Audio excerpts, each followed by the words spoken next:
sister locked me out, in the snow, at 2 a.m. Not joking. Not exaggerating. Actually locked me outside. In freezing cold. Like I didn't belong there anymore. And the craziest part? She thought she'd get away with it. My name is Jason Miller, and what happened that night didn't just change my relationship with my sister. It changed everything by morning. It started with something small. It always does. A normal evening. Nothing special. I got home late from work, tired, cold, just wanting quiet.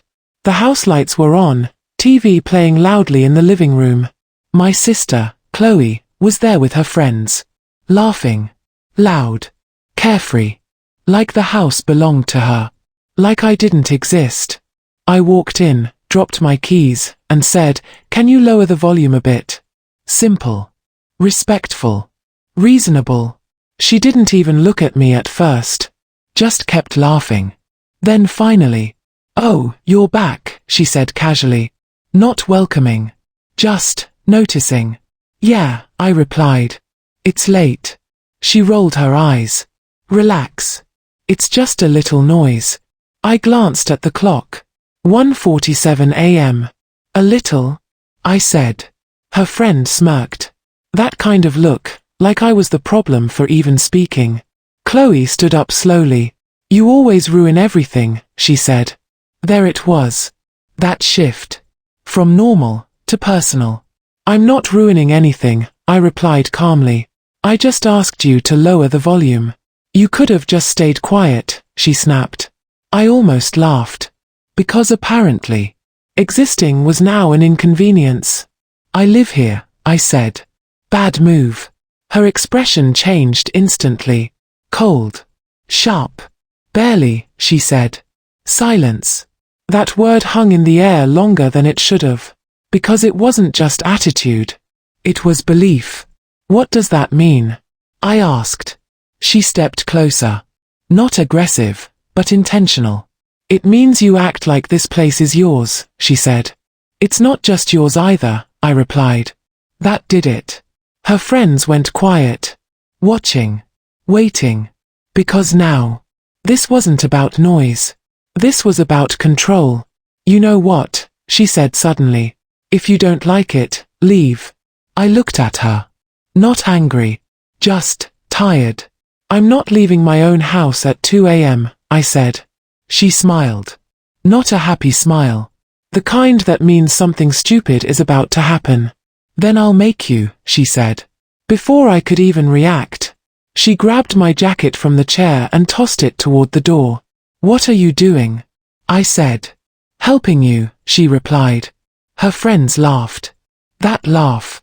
It wasn't loud, but it said everything. I walked toward the door, picked up my jacket. "This is childish," I said. "No," she replied. "This is me setting boundaries." Boundaries. Funny how that word gets twisted when it's convenient. "I'm going to step outside," I said, trying to de-escalate. "Cool off. Then we'll talk like normal people." She shrugged. "Sure." So I stepped out. Cold air hit instantly. Sharp. Biting. Snow covered the ground. Silent. Heavy.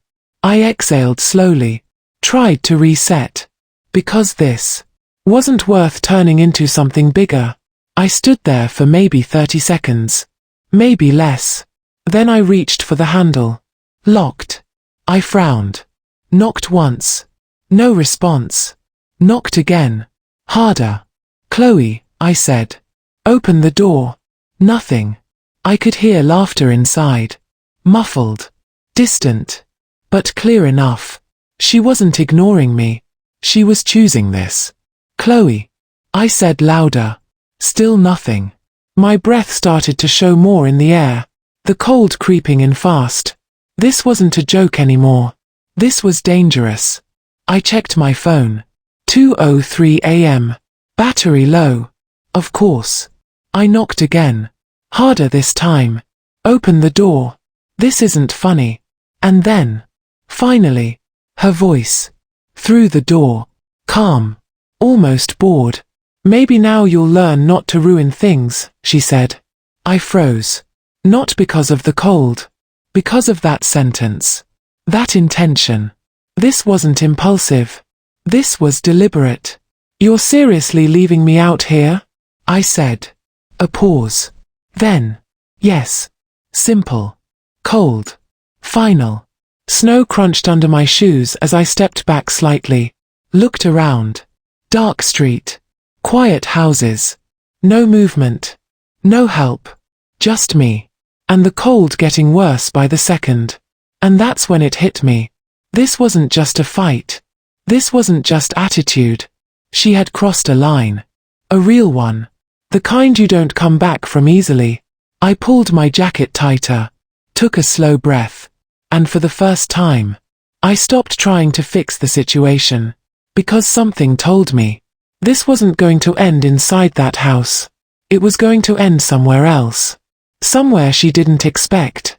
And by morning, everything she thought she controlled was about to flip completely. The cold hit harder every minute. At first, it was just uncomfortable. Then it became sharp. Then unbearable. My hands started to numb. My breath turned heavier. The kind of cold that doesn't just sit on your skin, it starts sinking in. I checked my phone again. 2:11 a.m. Battery, 7%. Perfect. I knocked again. Slower this time. Not out of anger, but urgency.